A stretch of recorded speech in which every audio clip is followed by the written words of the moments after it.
this is part 28, and there will be, as we said, an end to this next month. Also, what Larry's going to speak to, there's some resources I can offer to folks, and we'll get into that later.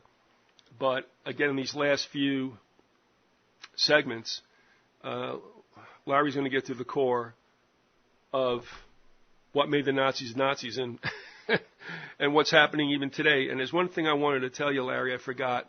Yeah. When I was doing audios with Paul Sandu more regularly, and I guess it's over a year ago or so, he sent me something that was a really provocative trailer for a movie that I don't think got out into the public. Are you familiar with a movie entitled Iron Sky? No. It's about Nazis on the moon. And as weird as that sounds, it looks like the movie might have been done in somewhat of a kind of a cartoonish fashion, but it was very cinema noir, just very ominous. And probably tomorrow you'll take a look at some of the links to the trailers, and you'll just get, the jeebies from it, because it is extremely dark and at the same time effective. And Paul and I were talking just a day or so ago, and I asked him, I said, did that movie ever make it? And he's going, I don't think so. So I don't know. I've never heard of it. No. I mean, that doesn't mean much, but I haven't heard of it. No, but if you see what they were dealing with, it really would have worked, I think. Just like I said, dark in so many ways.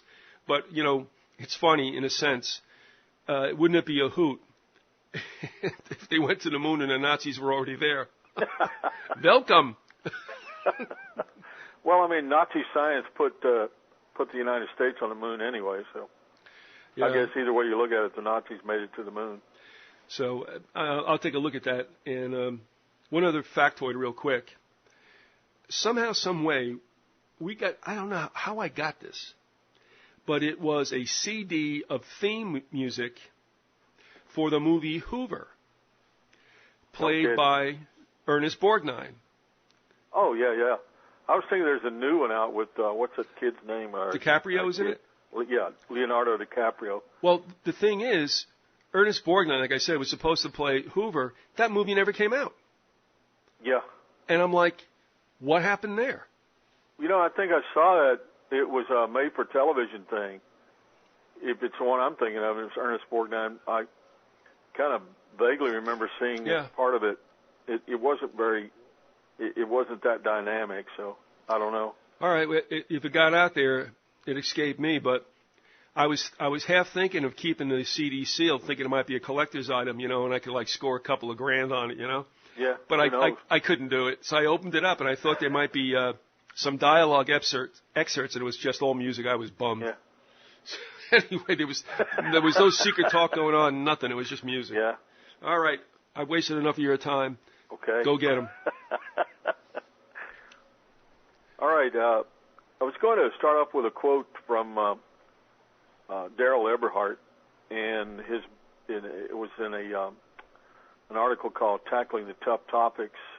Actually, he's the editor of that, but it's in his blog.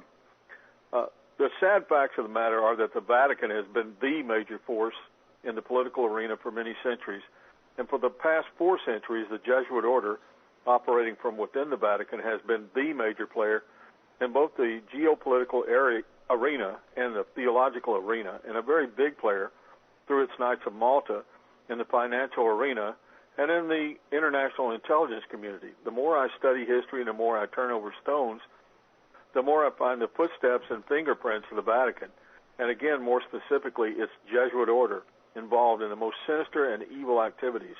Indeed, the Jesuit order, i.e. the Society of Jesus, the company, headed by the Jesuit Superior General, i.e. the Black Pope, is the most formidable enemy to religious and civil liberty that the world has probably ever seen.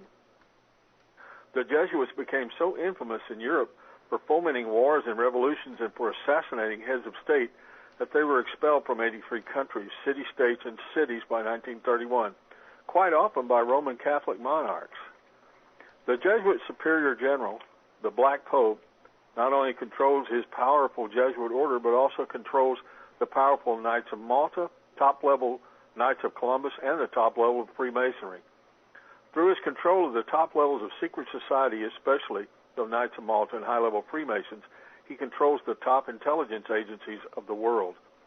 Additionally, because of his control of the Vatican hierarchy through his Jesuit order and P2 Masonry, the Jesuit Superior General also has control and use of the congregation for the doctrine of the faith, which is the nice way of saying the office of the Inquisition. That's my little aside. Mm-hmm. The Roman Curia and Vatican finances, which are substantial. If all this does not make the Black Pope the most powerful man on the face of the earth, I do not know what would. Secret societies, most especially the Jesuit order, with its Knights of Malta and top-level Freemasons, must be exposed and removed from our shores, or America will not survive. Well, I don't think America is going to survive, at least not in the form that it's in now. And I think Eberhard has a very good point there. I was going to, in this session, I was going to read several quotes. I ran into an article that pulls some very good quotes from different people, different books, politicians, people that were familiar with the Jesuits and were opponents of them. And one that I found is from Bill Hughes, who wrote the book The Secret Terrorist. And if I remember correctly, Bill Hughes was on a program with us back, maybe a year and a half, 2 years ago. Okay. And he talked about the Jesuits and the Vatican on that program. Now, he has two books, The Secret Terrorists. Yeah. And what was the other one? Do you remember? Don't remember the other book. The Enemy Unmasked. Yeah, that's it. Okay, that's it. And he deals with that. You can read them online too, folks. Yeah. So. I think he's done a good job. Anyway, we were talking about assassinations in our last two episodes, and Bill talks about the Jesuits here and their propensity for assassination. I thought was interesting. U.S. President James Buchanan was poisoned in 1857 and almost died. He lived because he knew that he had been given arsenic poisoning and so informed his doctors. He knew that the Jesuits had poisoned Presidents Harrison and Taylor with arsenic. The Jesuit order fulfilled their oath again that they would poison, kill, or do whatever was necessary to remove those who opposed their plans. From 1841 to 1857, we saw 3 U.S. presidents were attacked by the Jesuits as outlined in the Congresses of Vienna, Verona, and Chieri. 2 died and 1 barely escaped. They, the Jesuits, allowed nothing to stand in their way of total domination of America and the destruction of the U.S. Constitution. And I have another quote here from Thomas M. Harris, U.S. Army Brigadier General, who wrote a book called Rome's Responsibility for the Assassination of Abraham Lincoln. It would seem that the Jesuits had in mind from the beginning of the war to find an occasion for the taking off, which, i.e., the assassination of Mr. Abraham Lincoln. The favorite policies of the Jesuits is that of assassination. The organization of the Roman Catholic hierarchy is a complete military despotism, of which the Pope is the ostensible parent head, but of which the Black Pope is the real head. The Black Pope is the head of the order of the Jesuits and is called a general. He is not only in command of his own order, but also directs and controls the general policy of the Roman Catholic Church. He is the power behind the throne and is the real potential head of the hierarchy. The whole machine is under the strictest rules of military discipline. The whole thought and will of this machine to plan, propose, and execute is found in its head. There is no independence of thought or of action in its subordinate parts. Implicit and unquestioning obedience to the orders of superiors is authority. In authority is a sworn duty of the priesthood of every grade. I go on down. It's going to bring up some quotes from various people over a period of many years. Some of them politicians, some of them authors about the Jesuits. Here's one by the Marquis de Lafayette, who was the French statesman and general who fought in the American Revolution. It is my opinion that if the liberties of this country, the United States of America, are destroyed, it will be by the subtlety of the Roman Catholic Jesuit priest, for they are the most crafty, dangerous enemies to civil and religious liberty. They have instigated most of the wars of Europe. Here's a quote from Edmund Paris, who wrote an excellent book that I have, it's online actually. It's called The Secret History of the Jesuits. And he says, the public is practically unaware of the overwhelming responsibility carried by the Vatican and its Jesuits in the starting of the two world wars, a situation which may be explained in part by the gigantic finances at the disposition of the Vatican and its Jesuits, giving them power in so many spheres, especially since the last conflict. And I'd like to kind of elaborate a little bit on that, on the two world wars, and on Mussolini and Hitler. It's from an article called Understanding Fascism and Anti-Semitism by R.G. Price, which written in October 2003. In 1929, Mussolini signed the Lateran Treaty with Pope Pius XI. This established Catholicism, the official religion of the state, gave the Pope increased political powers, gave papal sovereignty to Vatican City, ensured that the Catholic religion would be taught in all schools, compensated the Pope with $90 million for the loss of papal property since 1870, and cemented broad Catholic support for Mussolini. Mussolini was himself not a particularly religious man, but he did cater to the religious beliefs of the public. He embraced the Catholic Church and, in fact, became a member of the Church. Mussolini stated, there's no need to get all tied up with anti-religiousness and give Catholics reason for unease. A fight between church and state, the church of the state would lose. Again, from Edmund Paris, he talks about the collusion between the Vatican and fascism. And this is from his book, The Secret History of the Jesuits. Jesuit Father Taci Venturi, General Secretary of the company, served as a middleman between Pius XI, whose confessors are Father Aliciardi and Celebrano, Jesuits, and Mussolini. The Pope in February 1929, at the time of the Treaty of Lateran, calls Mussolini the man whom Providence allowed us to meet. Rome does not condemn what is commonly called the Ethiopian aggression, and in 1940 the Vatican is still Mussolini's sincere friend.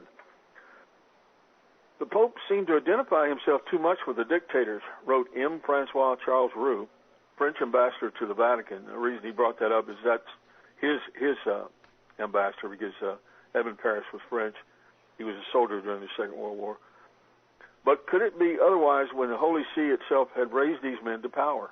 Mussolini, the prototype, was the inaugurator of that series of providential men. These sword bearers who would prepare the revenge for 1918. From Italy, where it prospered so well under the care of the Jesuit father Taci Venturi and his acolytes, fascism was soon to be exported to Germany. Hitler receives his impetus from Mussolini. The idea of the Nazis is the same as Italy. Since Mussolini is at the head, all the sympathies are for Berlin. In 1923, fascism merges with National Socialism. He becomes friends with Hitler, to whom he supplies arms and money.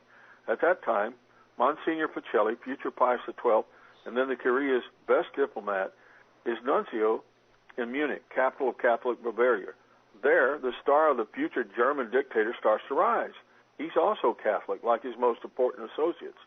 Of that country, cradle of Nazism, M. Maurice Laporte tells us, its two enemies are called Protestantism and democracy. Prussia's anxiety is therefore understandable. It is easy to guess what kind of special care the Vatican gives Bavaria, where Hitler's National Socialism recruits his strongest contingents. To take from heretic Prussia the control of the German secular arm and transfer it to Catholic Bavaria. What a dream. Monsignor Pacelli puts all of his power to realize it, acting in concert with the chief of the Company of Jesus.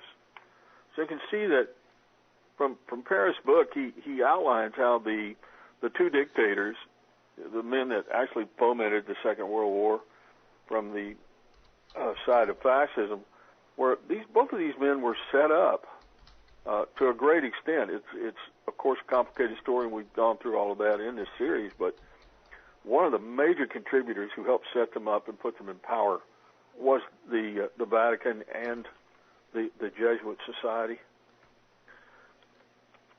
Here's about the Concordat. This is from The Great Scandal, Christianity's Role in the Rise of the Nazis. I would not say Christianity, I would say Vatican's role, but it's by Gregory S. Paul. Signed on July 20th, 1933, the Concordat was a fait accompli. the negotiations having been conducted largely in secret. Most German bishops gave their loyal, though impotent, approval to the pact that would strip away their power. A few bishops objected, criticizing the Nazi regime's lack of morality, but never its lack of democracy. The Concordat was a classic political kickback scheme. The church supported the new dictatorship by endorsing the end of democracy and free speech. In addition, it bound its bishops to Hitler's Reich, by means of a loyalty oath. In exchange, the church received enormous tax income and protection for church privilege. Religious instruction and prayer in school were reinstated. Criticism of the church was forbidden, of course. Nothing in the Concordat protected the rights of non-Catholics. If Catholic officials were disappointed with the Concordat's terms, they did not show it, sending messages of congratulation to the dictator. In Rome, a celebratory mass followed the treaty signing by Papen and the future Pius XII amid great pomp and circumstance. In Germany, the church and the Berlin government held a joint service of Thanksgiving that featured a mix of Catholic, Reich, and swastika banners and flags.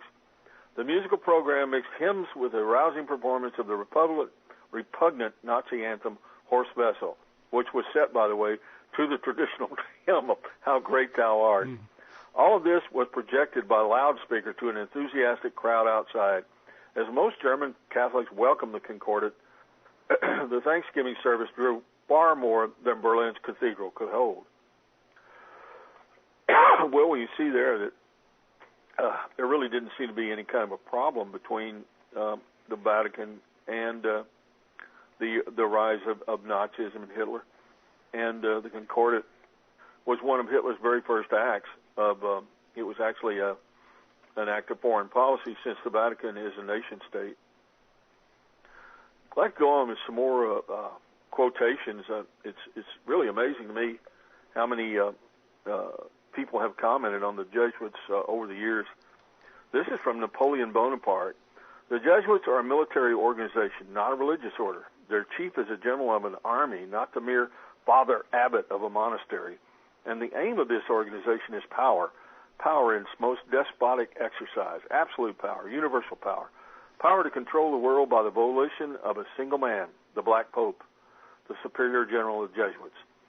Jesuitism is the most absolute of despotisms, and at the same time, the greatest and most enormous of abuses. That's saying a lot coming from Napoleon. Mm-hmm.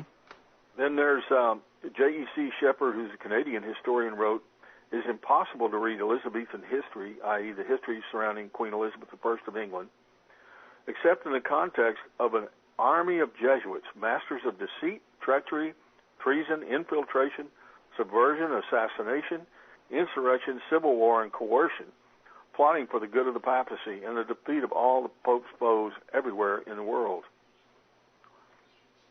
This is from Dostoevsky, the famous Russian novelist. "The Jesuits are simply the Romish army for the earthly sovereignty of the world in the future, with the Pontiff of Rome for emperor.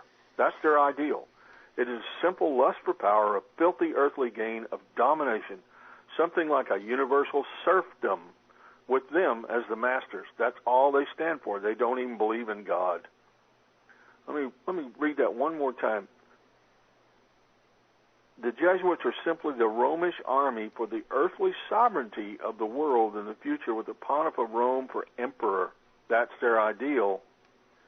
It's a simple lust for power, filthy earthly gain of domination, something like a universal serfdom. The fact that he used serfdom in there kind of amplifies what we've been talking about lately, which is what I believe the true plan of the New World Order is, through fascism, to bring the world into a one world government, which will be a universal feudalistic system, which is really the system that Rome flourished in during the Middle Ages and is their preference. In Roman Catholic circles, this is from M.F. Cusack, who was a nun and authored a book called The Black Pope back in the late 1800s. In Roman Catholic circles, it is well known that the Black Pope is the term used for the superior general of the Jesuits. As the Pope is always robed in white and the general in black, the contrast is obvious. But those Romanists who do not greatly love the Jesuits, and their number is not limited, use the term as indicating the Black Pope rules a white Pope, even while the former is obligated to at least make a show of submission to the latter. And again from Bill Hughes, and this is from The Enemy Unmasked. I got a quote from that one as well. Why would the Jesuits use their implacable enemy, the Jews, to further their designs for world dominion? The Jesuits never do anything out in the open where they can be exposed. If they are recognized as the culprits, they will be blamed and suffer the consequences. But if they can use someone else as the cause of the world's problems, especially an enemy that they can destroy in the process, then they simultaneously accomplish two of their objections. The Jewish people are the perfect scapegoat, since the Rothschilds are Jesuit agents operating under a Jewish cover. Using them and informing the Illuminati back in 1776 effectively throws the onus of this conspiracy on the Jews. The Rothschilds are certainly not the only Jesuit agents that operate under a Jewish front. The following sources indicate that Adam Weishaupt and the Rothschilds were the brains and wealth behind the French Revolution. I think that's absolutely true. I think the Jesuits definitely set up the French Revolution. A lot of evidence pointing to that. I had gone through quite a few quotes, and I guess I can continue on with that. I think these are pretty fascinating. This is one from John Daniel, who's an author of the book The Grand Design Exposed. Above all things, Jesuits are confessors. Their services unto the royalty were urged as a need, as they became assigned to hear the confessions of the aristocrats, emperors, kings, queens, princes, and princesses. Those in every level of government, they all revealed their secret plans, their intimate sins, their innermost thoughts, as their lives became virtually an open book to the Jesuits. Through various means of diplomacy, Jesuits worked their way into offices of state, climbing up to be the counselor of kings and shaping the policy of nations. But it was religion and its sacred duties of hearing the confessions of their penitents and being their religious wise guides that was the key to their success. Without the need of a religious confessor, the history of the Jesuits may have been quite different. And the Jesuits made very sure that it was they who filled that role as confessors by providing a more attractive policy of leniency as an enticement for their penitents. 8 years before the attempted Spanish Armada invasion of England, Jesuits were seditiously actively plotting the overthrow of the English government by using different disguises, aliases, and secret codes to illegally slip in and out of England.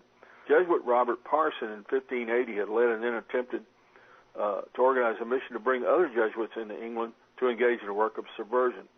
When the invasion failed, these masters of intrigue turned to another bizarre scheme. Known in your encyclopedia under the subject of gunpowder plot, 13 Catholic noblemen and 5 Jesuits formed a conspiracy devising a plan to explode 36 barrels of gunpowder in the cellar of the House of Lords and kill King James I and members of the House of Commons as they assembled for the opening of Parliament on the 5th of November, 1605. Their plan was to blow up the Parliament building and out of the chaos, incite the people into a full insurrection. But before the date was to be detonated, the explosives were discovered, leading to the arrest of all those involved. Of the 5 Jesuits involved, 2 escaped, 1 died in prison, and 2 were convicted and hanged. That was, again, John Daniel. The Roman Catholic Church, this is John Daniel one more time, the Roman Catholic Church to rule the world, the Pope to rule the Church, and the Jesuits to rule the Pope. Such was and is the program of the Order of the Society of Jesus, the Jesuit order. Again, we'll go back to Edmund Paris. By a providential synchronism, when Italian dictator Mussolini seized power in Italy thanks to Don Serzo, the Jesuit and chief of the Catholic Party, Monsignor Seipel, a Jesuit, became Chancellor of Austria.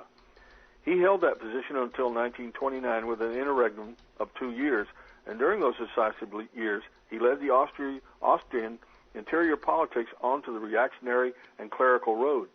His successors followed him on that road, which led to the absorption of that country into the German bloc. The bloody repression of working-class uprisings earned him the nickname Keine milde Kardinal, the Cardinal without mercy. It is believed that the Pope will offer these services to Signor Mussolini through the Jesuit father Pietro Tacci Venturi, who is often consulted by Mussolini on important matters. That's from the Daily Express, British paper, from September 2nd, 1935. see, one more quote, and this one is from our friend Adolf Hitler himself. I've learned most of all from the Jesuit order. So far, there's been nothing more imposing on earth than the hierarchical organization of the Roman Catholic Church. A good part of that organization I've transported direct to my own Nazi party. The Catholic Church must be held up as an example. I will tell you a secret. I am founding an order in Heinrich Himmler. In Heinrich Himmler, I see our Ignatius Loyola. That's Adolf Hitler himself, so we see that he owed a debt of gratitude to the Jesuits. Oh, in many ways he owed a debt to the Jesuits, especially in the writing of Mein Kampf, because Father Bernhard Stampfel, according to several authorities, was the person who really wrote the book Mein Kampf, or at least edited it for Adolf Hitler. In the early days of May 1936, Franz von Papen entered into secret negotiations with Dr. Schuschnigg, Austrian Chancellor, working on his weak point, and showed him how advantageous a reconciliation with Nazi leader Adolf Hitler would be as far as the Vatican's interests were concerned. The argument may seem odd, but Schuschnigg was very devout, and von Papen was the Pope's Chamberlain. Not surprisingly, it was the Pope's secret Chamberlain in Germany who led the whole affair, which ended on the 11th of March 1938 with the resignation of the pious Schuschnigg, pupil of the Jesuits, in favor of Seyss-Inquart, chief of the Austrian Nazis. The following day, German troops entered Austria, and the puppet government of Seyss-Inquart proclaimed the union of the country to the Third Reich. The event was welcomed by an enthusiastic declaration of Vienna's Archbishop, Cardinal Innitzer. That, again, is from Edmund Paris. I think I can stop for a couple minutes there and let you make any comments or answer any questions if I can. First of all, I want to apologize. I don't know what happened to the computer, to the printer here. If you heard all this whirring and stuff, I don't know. No, it just I didn't went nuts.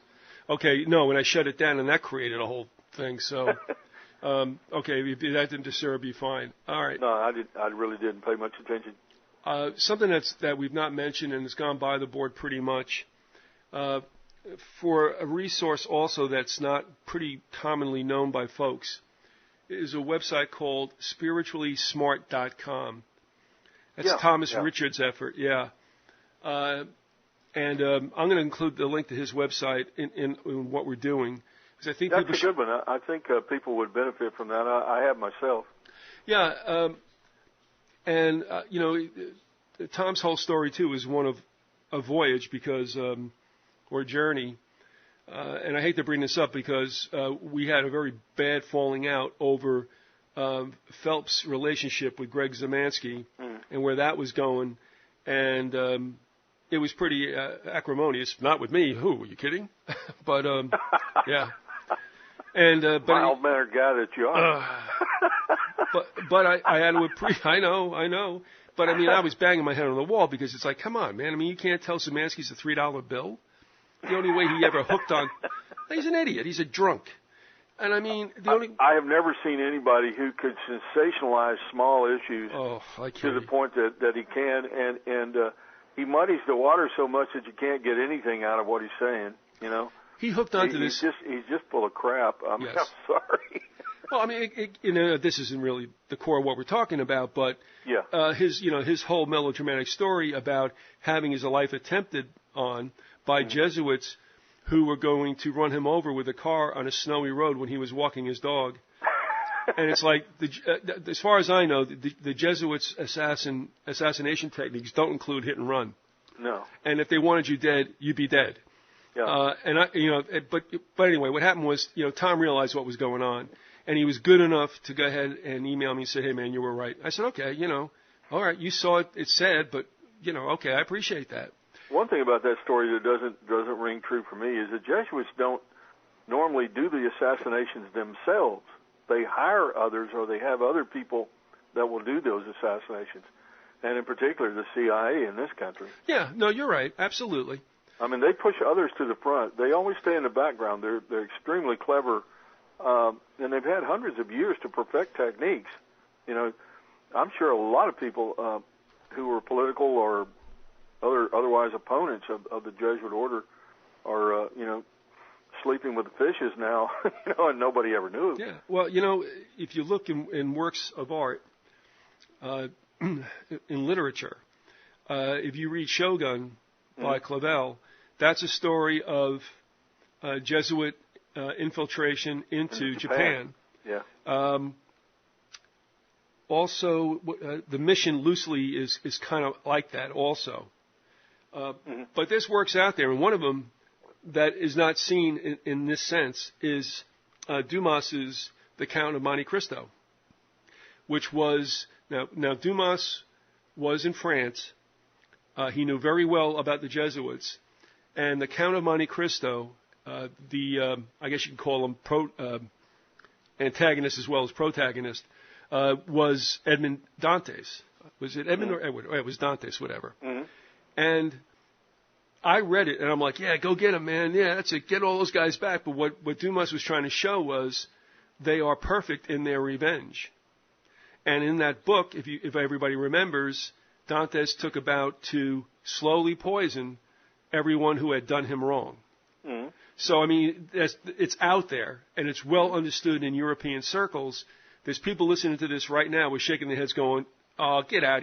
I was the same way when I heard it for the first time. Gordon, when he heard it for the first time, went flying to me in an email going, do you believe this stuff? I'm going, Gordon, you might want to give this, a little time. And if you do the research, you find out, in fact, that it is true, that we have not seen their footsteps, though they've been all around us. Mm-hmm. And because people think it's so laughable, that's why it's been so effective and will continue to be such. Because, like the old Keith Green song about Satan, nobody believes in me anymore. Right. Oh, isn't that perfect? What a great disguise, huh? My concept of the Jesuits was that they were just a very dedicated, order within the Roman Catholic Church, and they were heavily into education, that they provided some very good educational facilities in their colleges, They do. like Georgetown, et cetera. And I really had respect for them. I'd had no idea about the political machinations. And I don't think most Americans, and when you first hear about it, like you say, it's like, oh, come on, that's silly, That's preposterous. But when you really start looking into it, and you study their history, and it's out there to be found, if you, for example, Edmund Paris' Secret History of the Jesuits is extremely well documented. And it was written in the 1970s. I think Paris is dead now, but it's all out there. It's just that people don't even think to look. What I'll do also is I've talked about it a lot, but I'll put up the bibliography that Gordon and I compiled with a few others whose names may escape me now because it's been a long time. But these are works. I don't know what the number we're up to now, but they can't all be phony. So you're looking at stuff that was suppressed and is there, but and even as Charles Wilcox said, the Canadian author, he's like, you guys have been absolutely blinded to their perfidy, but it's well known in Canada, and it's certainly well known in Europe. This is not something that goes by easily. I mean, they look at them almost as like some kind of like necessary pain in the ass, if you know what I mean. Mm-hmm. It's like they're always there. So, I understand when I first heard when I first heard Phelps on Rents, I was like, nah. But he was so encyclopedic, I'm like, either this guy's really crazy or he's really right. And then and when you start looking at Hitler's affiliation and Heinrich Himmler, and realize that Heinrich Himmler, and I've got a quote here from Walter Schellenberg, who was head of the Nazi SD. He said, the SS has been organized by Himmler according to the principles of the Jesuit order, the rules of service and spiritual exercises prescribed by Ignatius Loyola. Himmler strove carefully to copy. Absolute obedience was the supreme rule. Every order had to be executed without comment. It's also true that Himmler had a favorite uncle who was a high up Jesuit, and he sought his advice on organizing the SS and on the activities that the SS was engaged in. Heavily involved in Yugoslavia. Yes. I mean, heavily involved in the slaughter of the Jews and the Orthodox Christians there. Which would be Serbians. Yeah. I started to look for this. I mean, we've been through. I think we covered that in this series. At least we did a kind of a cursory coverage of it. There's plenty of material out there about what the Croatians did to the Serbs. Right. The Serbs. Are we agreed? Were they Protestant? The Serbs were Orthodox Christians. I'm sorry. Well, all right, but they were not. They were Christian in particular, of course, being the grand dame of the Orthodox Church, stepped in to help them against the Austrians. Yeah. That was the reason for the Russians getting involved, was that the Serbs were considered Russia to be their brothers, within the church. And it's the Vatican who had that big schism with the Eastern Orthodox Church. Mm-hmm. Oh yeah. So they despised them. So during they hated the Eastern Orthodox as much as they did Protestants, and almost as much as they did Jews. In Yugoslavia, it was just it was a bloodbath, a horrible bloodbath. In fact, some of the German SS soldiers there, they were appalled by just how brutal that the Stasi was against the prisoners. And the insight as to why, and this is not necessarily, you have to understand what it goes back to. When we had the Croatians, and they never liked each other. I guess when they were in communist rule for a while, that seems to be the trait of the communists. But once divested themselves of Yugoslavia and it was allowed to go ahead and break back into countries, right. It all started. All those old hatreds had always festered, but the communists had put the slap down on any of that. Anybody who wanted to raise up any kind of an uprising on a basis of being arrested and executed. I mean, that's just the way it was with that. Well, the story goes, right, that the handling the prison camps, right, with Serbs, it's like, it turned their stomach what they did to them. Mm-hmm. Them being the Serbs. Right. There's a book out called The Yugoslav Auschwitz and the Vatican. Right. The Croatian Massacre of the Serbs during World War II. That's just one of them. There's a couple of sites dedicated to that as well. But, these are things that have happened that we don't know about. Yeah, the Germans and the Croats were in league together during the Second World War. Croatia became a Nazi puppet state, and willingly did. And their hatred for the Jews and for the Serbians, the Orthodox Christians, was well beyond anything that was seen in Germany. It was just it was over the top. Castigate, debunk anybody who talks about the Jesuits. Eric Hufschmidt, before he lost his brains, was a very good 9/11 researcher, one of the first people out with something decent. And then he got tied in with, Darrell Bradford. He's a Nazi now. He's a neo-Nazi. Oh, he may have been one all along. He may have been faking people out. And that goes to the other thing. That was the agenda, Eric, or were you taken by surprise? It's like, what's this now? Yeah, I was in the same boat. I didn't even know you back then, but I saw one of his videos about 9/11. I was very curious about 9/11. I was very disturbed, and I was trying to get any information I could. And I watched one of his videos, and I thought, well, that's pretty well done. Yeah. Yep. He's a funky voice, and he looks like a dork, but. All right. Anything else you want to do to tear him up? Yeah, you sound like you didn't play baseball. No. But one time on his blog he goes, "It is criminal what Vyzygoth and those do," and I wrote him back. I go, "Eric, criminal? Where's a criminal, Eric? Show me where I Well, you committed." Started criticizing the Roman Church, and some of these people, if you do, you're criticizing the Vatican. Well, I'll say this: I've made and that's where you went wrong. Well, I've made a distinction. In fact, I was a little bit uncomfortable at times with Eberhard because he would kind of interchange Roman Catholic Church and stuff and Roman Catholic laity. I'm as a nation state. Some kind of interchange those. Nobody out there thinks in Roman Catholics in general. I only have. I'll get along, What can I say? Keep them apart from each other. It's like if Roman Catholics want to get upset with me for banging on the Vatican, well, that's another whole thing. Yeah. But I'll say this, and it's true, and the majority of them are just like mainstream Protestants too. They don't know what's going on. Yeah, that's true. And one thing I have found is that some of my friends Catholic, when you do talk about the Vatican, they kind of separate that from the church.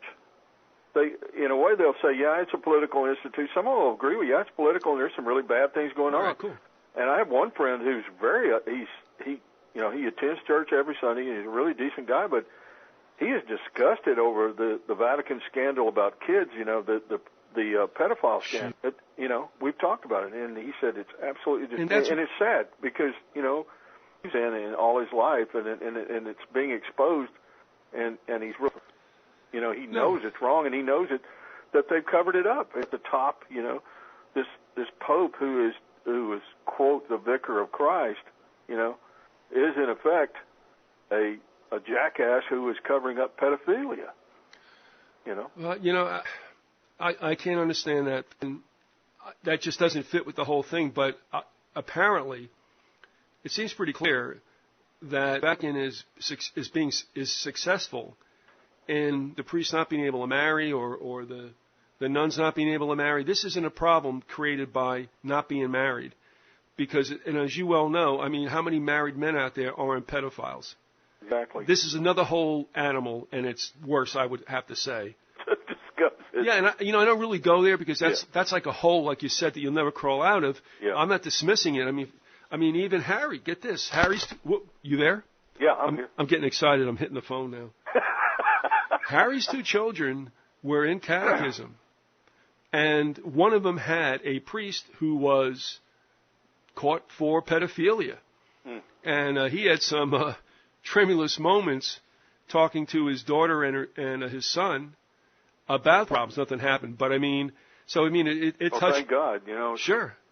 Good thing. So it touched base close to home, and this thing continues, and it's just absolutely atrocious. Well, it's rife within that institution. It has been all down through history. There have been a ton of popes who were reportedly homosexuals, and pedophiles. You look at the sexual history of the Vatican and the popes, and look at the Borgias, for God, of scum. They really were. With units in Europe, during that time. The Medicis, and so. One other thing. Let me see. I have a quote from Phelps here if you want to hear it. It's a pretty good one. Sure, throw it out there. Okay. The Jesuits, in control of Hitler's occultic and homosexual Third Reich, installed puppet dictators throughout Europe. They were Bavarian Germany and the Third Reich, Adolf Hitler, born and died 1889, 1945. Italy, Mussolini, born and died 1883, 1945. I'll dispense with the rest of that. Henry Philippe Pétain. Spain, Francisco Franco. Austria, Seyss-Inquart. Poland, Frank. Slovakia, Jesuit priest Tiso. That's right. Slovakia was run by a Jesuit. Croatia, Ante Pavlic, who was also a priest. I'm not sure if he was a Jesuit. He may have been. And Belgium is de Grelle. All these Roman Catholic, Jesuit-controlled, Jew-hating dictators were loyal to the Papal Caesar, Pius XII, and his master, Jesuit General Ledachowski. That's Eric John Phelps in his book, Vatican Assassins. A little over the top, Eric, but to the point. And because he has done some questionable things, and alliances starting back with, like I said, Zemansky, and it continued from there. That doesn't vitiate his work. Sorry that happened, but as I said to folks, well, he is not the only person to write about this. He is probably, at least at one time, was one of the more high-profile people who wrote concurrently. But this goes back. The first time that I heard him, and it was an interview that he did with you, and this was after, I guess, the two of you guys had kind of had a rift. But I listened to this interview, and I was amazed because a lot of what he did well was he started pulling together all these various elements of historical events and how the Jesuits were involved. And I knew he was telling the truth because I had read about these different events, and I knew that the Roman Catholic Church had been involved. I wasn't sure about the Jesuits at that point. I went back and looked into some of it, and he was absolutely right. Yeah. My only problem with the way Phelps presented himself was, like I say, it's a little bit over the top with some of it, but that was his style. That was his way of getting a person's attention. And he kind of had Well, I'll tell you what he reminds me of, and I know why, is because of his background, but it's kind of like a Baptist preacher, Yeah. Just really getting into it, and and a little bit melodramatic, to say the least. I don't put much currency in these two other authors, and I don't deal with them, and that is the late Tupper Saucy and the late Malachi Martin. Uh-huh. They both gave you a little something, and then they brought it to an end. So it's like they let out a little heat from the kitchen and told you that's all there is on the other side of the door. And there most certainly isn't. And Saucy went at it with Phelps big time. And one thing I really felt badly about, when I first got saved, going back to about 81, it wasn't long after I heard an audio series called The Hidden Dangers of the Rainbow by Constance Cumby. Right. And she did a great job, but I thought it was interesting that, like, all the prophecy about what's going to happen in the New Age was given to Pope Leo. And it's like, what's Pope Leo got to do with anything? Now, I had no idea at that time about the Vatican. And later on, I realized that she does not want to hear it, man. She was all over Phelps like a cheap suit. And it's like, what are you saying? Are you saying that they're blameless, that this is all a figment of Phelps' imagination? So here's a person who put a dent in the New Age conspiracy, if you will, and kind of like said, well, Catholicism is the way out, although we thought she was saved. Apparently she's not. And went nuts on Phelps, and I'm like, hey, you cannot, if you're an honest broker, turn around and say all these works are bogus. No. But what happens is, and it happens with uniform precision, the people who want to check things out find out, in fact, that it's true. The ones who don't avail themselves of any of the works, and they call it still a theory. And I'm like, it's no theory, man. Not when you've got people telling you and screaming at the top of their lungs from the 1820s. And like I said, in the books that both Gordon and I have read. So, if you don't want it to be that, it's because you don't want it to be that. You're not willing to go down there and take a look. The Collins brothers, for some strange reason, supposedly Christians, wind up to be Roman Catholic apologists, and those websites love them. I have no idea what that's about, but it's frightening. There's a lot of money in that. I mean, apologizing for the Roman Catholic Church, there's probably quite a bit of money involved in that. I mean, you can look good. You can get on the right shows. Well, you can. Your books will sell. Well, who knows? Maybe you got an envelope on the seat, man. I don't know. I know. Well, I mean, Randy and Gordon were like, why do you keep having them on? And they both said there was, the 3-strike thing. They think vaccines are great. What's the other two? All right, they said there's no way in the world, that the Vatican is involved in anything. And there was a third one too that we were laughing about. I can't remember which one it was. But it's like, you think vaccines are great. Okay, all right, fine. The Vatican is blameless. Okay, and I can't remember what the third one was, but the thing was, after Gordon finally went through all the stuff they did and said, are you kidding me? I'm like, yeah, I know. I just told him, I don't want to talk about that stuff. Oh, no, that 9/11 was really performed by 19 magical Arab hijackers. Right. So I said, all of it. Well, so I said I wouldn't talk about it, but then they started pushing it, and Randy got into it with him, and then I realized what was going on. And I told these guys, listen, take it someplace else. I told you about this. You're not being honest. It's intellectual deceit, and we have no further place to go. So, but I mean, there you go. In fact, one of them made a crack about one of the pogroms in Europe, about whether you think that the Waldenses were, Christian or not. They had no problem with the fact that the Jesuits, tore them up because, they weren't Christians anyway. But they are human beings, guys, if I got that correct, Holy mackerel, man, where did they raise you guys? Dachau? I mean, come on. But that's when I told them, I said, if you cross that line, we're not going anywhere. I stay away from this stuff with you, stay away from it with me. And when they didn't, that was the end of it, because now we can put the gloves down and get to it, so one day they'll get out of their mother's basement. It'll be okay.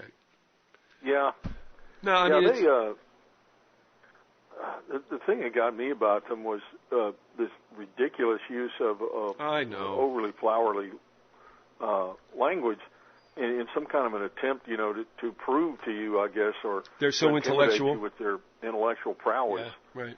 That worked. And it just seems silly to me. I mean, it made it difficult to understand what they were saying. No, they're in their own little world, man, and they affirm each other. So as far as they're concerned, there's the old story about heaven, and this applies to them. Somebody died, went to heaven, and all right, we're going to get I don't have to explain this to you, right? St. Peter's walking them around. It's a joke, right? Yeah. St. Peter's walking them around, and they come to this one place where there's a brick wall. Have you heard this? No. And so the St. Peter, what's the deal with that? He goes, shh. He goes, it's the Baptists. They think they're the only ones here. That's the story with the Collins brothers. They create their own geopolitical universe, and if you don't buy into what the two of them agree to, you ain't nothing. And I had enough. But anyway, in this whole thing, what we're trying to say is that the Jesuits are really real, and I understand what it sounds like. We all do. I flipped out until I continued the research. Gordon flipped out and go and take a look, and then he goes, "Yeah, you're right." It's the trail that does work. However, we always get ragged on by the Jew haters who say, the reason why you're not with us is because you think the Jesuits did it. It's like, well, yeah, I do. Yeah, and they blame the Jews every chance they get, and that's what the protocols of the Elders of Zion were about. And Alex Constantine was pointing out, that's where it came from. The Jesuits set that up. It makes perfect. The International Jewish Conspiracy. Yeah, the International Jewish Conspiracy run by Jesuits. Well, the thing is, if they're so powerful, they should be running the show. They'll tell us they are. They're not. No. If anything, they've always been held out as bagmen. That's where they got one of their worst raps, was when they were used by the monarchs of Europe to go collect the taxes because the monarchs couldn't touch the filthy lucre. Well, if they're so powerful, how come 6 million of them got off in World War II? They were rounded. And anybody who says that didn't happen is a complete jackass with no. You got to be a complete idiot. Well, they are. Take a look at them. Look who they are. Fool. You got to be a fool to believe that they were not exterminated. What cracks me up is that if they're as bad as we're told they are, and if the Mossad is as evil as it is, then some of these characters are running their mouth. Why are you still alive? Mm-hmm. Why would they let you go? Anyway. And what's funny when it comes down to it? I left Bergen County, New Jersey, which was definitely a melting pot, whatever that is. And there were influxes just before Lady Viz and I left, starting in the late 80s and into when we finally left, where you were getting, this is really crazy, we were getting influxes of Orthodox, Reformed Jews in the same neighborhoods with Muslims. No problems. No problems. Mm-hmm. Going to school side by side, living side by side, no problems. I always had to wonder about that. It's like, okay, then how in the world, do we get to the point now where we're at because of what takes place? And it's legitimate, the tension's there. But when you look in the United States at stuff, it's like everybody just kind of left everybody alone, so I don't know. But, to me, anybody who will broadly just demonize whatever they consider Jews, because, you get into this whole thing also about we got people that are of the Hebrew tribes. You can call that racial if you want to, or ethnic at least. And then you got Judaism, and then you got the nation state of Israel. So when you talk about how bad the Jews are, what are you referring to? And they don't seem to make any kind of delineation between all that. It's just like, what is somebody's last name ends in Steen? What does that mean? That they're bad? Yeah, you got to lump everybody all in together, and it's just the ignorance of it all is absolutely amazing. I have a quote here from Edmund Paris on the situation in Croatia. I was looking for it here and I found it. It's from his book Secret History of the Jesuits. We would have to look back as far as the conquest of the New World, couple the action of the adventures of Cortez, and the no less ferocious converter monks to find something worth comparing with the atrocities of those Eustaches, upheld, commanded, and prompted by madly fanatical clerics. What these assassins in the name of God, as they were so rightly nicknamed, by M. Herve Larrère, did over 4 years defies all imagination and the annals of the Roman Church, even though so rich in such material cannot produce the equivalent in Europe. Do we need to add that the crony of the bloodthirsty Ante Pavelic was Monsignor Stepanak, another Jesuit?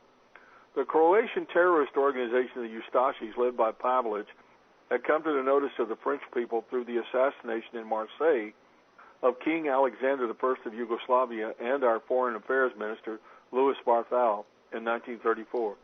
As Mussolini's government was obviously mixed up in the crime, the extradition of Pavelic, who had taken refuge in Italy, was demanded by the French government. The Duce obviously took care not to grant it, and the Aziz Course of Aix-en-Provence had to impose the death sentence by default on the head of the Ustashis. He went into quite a bit more detail, of the gruesomeness of all that. And I don't think that's necessary for us to, to gross out the the listening public. But so just suffice it to say that the Ustashis, who were run essentially by the Jesuits, were so brutal that the Nazis were even appalled by them, the German Nazis. Yep. All right, we're going to come up in the hour. We're going to take a break. It won't mean anything for the listeners. It's just that you and I will take 5.